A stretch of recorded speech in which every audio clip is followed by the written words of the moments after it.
Are you ready? Oh yeah. So it's another day of a dream. It will be the best day ever. Let's try. Today I will hit with him. You hit with him? It's gonna be packed. It's gonna be packed.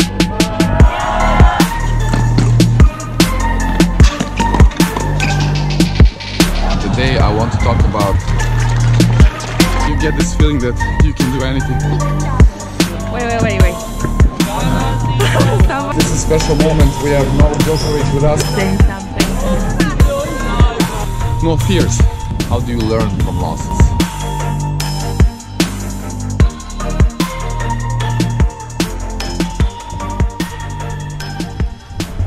What's up, guys?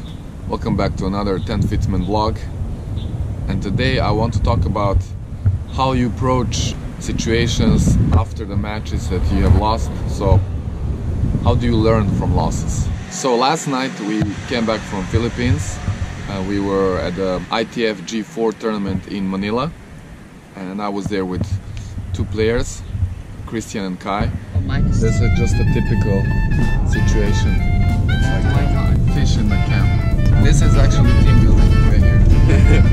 And both of them had a very good experience there. And Christian.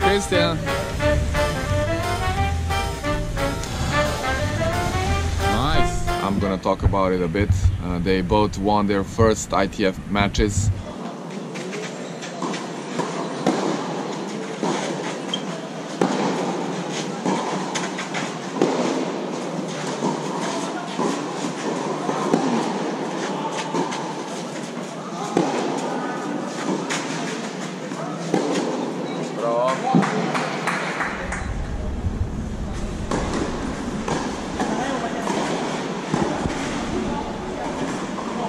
Well, Kai, come on. They played qualifying draws and they lost in their second rounds, but we definitely had a lot of good things taken from there, and I also talked with them about it after the matches, and I think it's an amazing experience and actually a big step forward. So I would just briefly cover this topic today, and I think this kind of things are so important because obviously nobody wins all the time, so every single player in the world loses consistently, right? Even the best in the world. If you go to the tournament, only one player will not basically lose.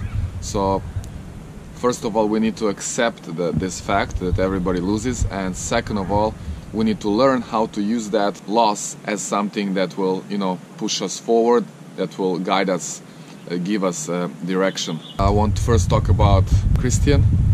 His match in the second round, he was not playing his best. His opponent was good player, is good player, but I don't think it was his best performance, and definitely he could have won the match if he played a little bit differently and a bit smarter.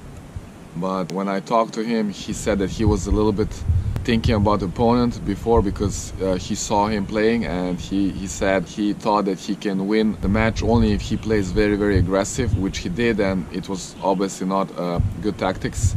He made a lot of unforced errors, really rushing into the points, trying to hit almost every ball very hard. I disagreed with that tactics, but again, it's a great experience. Definitely he learned something from that. What I told him is that in order to get to the next level, we need to be able to analyze the opponent as well. So we need to be able to see further than the net, which means that not just being concerned with our game, the way we are playing, the way we are hitting the balls, but also we need to see what's on the other side of the net. Actually, how is the opponent playing and what are his or her weaknesses. I feel like the only reason why I lost the second match was because I didn't believe that I could win at the start.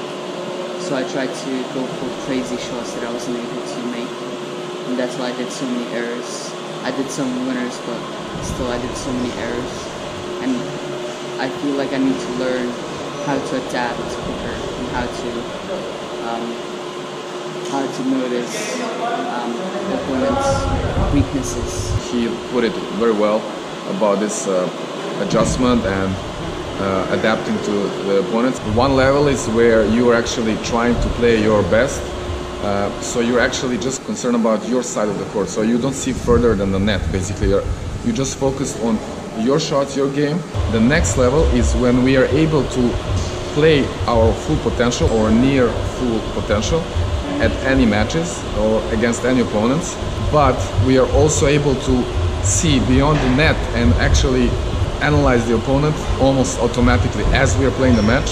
I think this is the next level where we need to get with him and his game so that he can actually adapt, he can adjust his game so he can play a different style of tennis according to different players. And this is, as I said, it's a next level, and once you reach this, that means you're already a very, very good player, because then your game is always there and you're able to adjust it and tweak it in accordance to the opponent's game.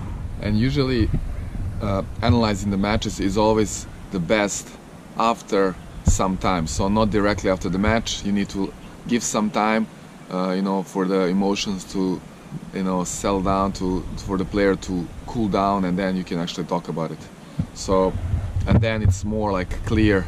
You can see it from a different perspective. You can see the whole match from the side, and I'm sure this is also for the player himself. And I know from my experience, some of this clarity comes only after some time. And this ties back to some of my matches this year, which I played at the ITF Pro Circuit, and one of which was first round main draw at the $25,000 tournament here in China. It was against one very good junior player who is on the rise, and I remember the match was very tough. It was extremely hot, very tough conditions, and of course it's the same for both players. But I remember that during that match I wasn't feeling so motivated. It was so difficult to play. I did not enjoy one single moment out there on the court, and he was playing very solid. It seemed like almost impossible to win this kind of match. I remember very clearly it was 5-4 for him. I'm not sure who was serving, but the game was very close. I think he was serving for a set, but I still had a chance to break him there. Maybe even had a break points. I'm sure it was a deuce at some moment. Actually, I think I had 2 break points.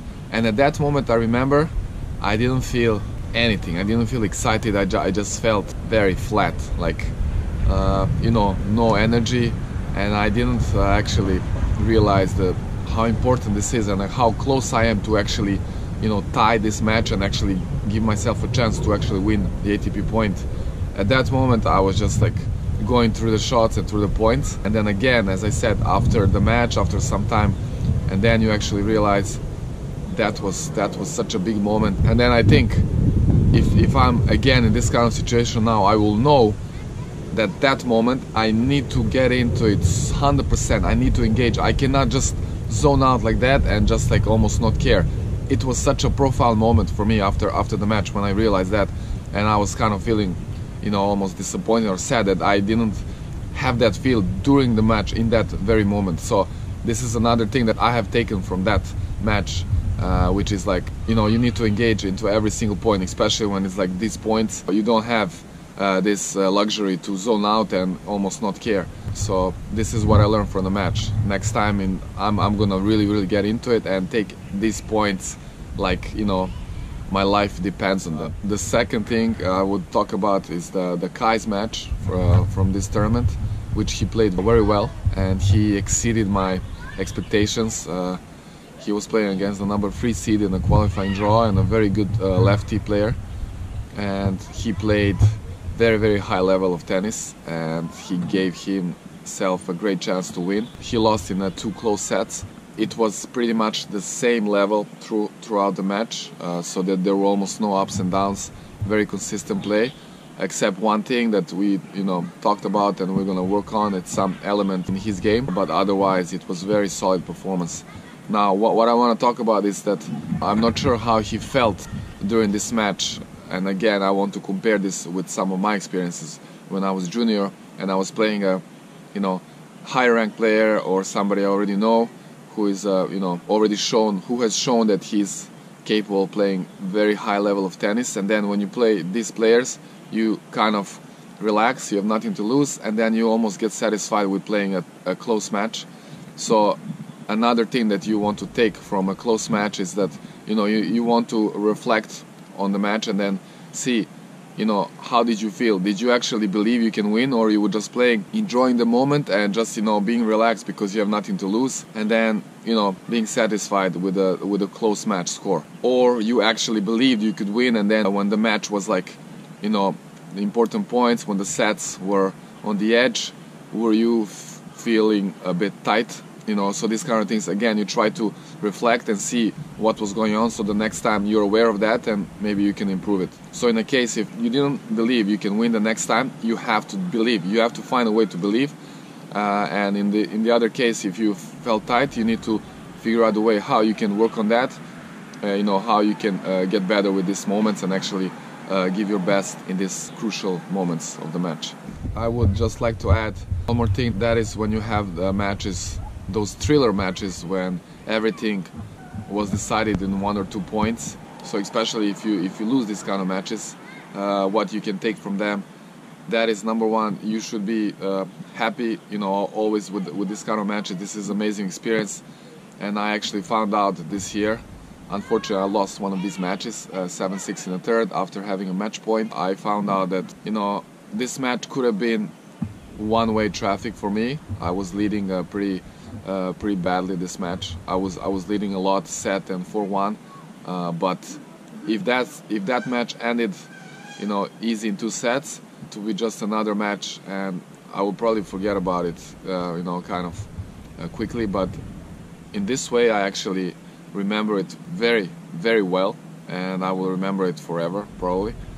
And definitely, I can take from it a lot. It's a huge, huge experience for me, and I have nothing to regret, pretty much. I have some points that I think if I have played differently, maybe the outcome would be different, but this is not actually the right way of thinking. You have to accept the way you played, and that's it. So for next time, maybe you can say, okay, I will play this point a little bit different, but after that there is no regret. So at those moments when I played that match, I made those decisions. I played a certain way, and unfortunately it went in his favor. It was not my day, it was not lucky day, but nothing to regret. It was a very solid match, and that's it.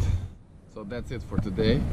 I hope you liked it, guys. Please share it with your friends if you like it, and subscribe to our channel. And yes, I will see you very soon in some of our next vlogs. Until then, work hard, play, enjoy your matches, and learn from your losses, because in that way you will become a better player.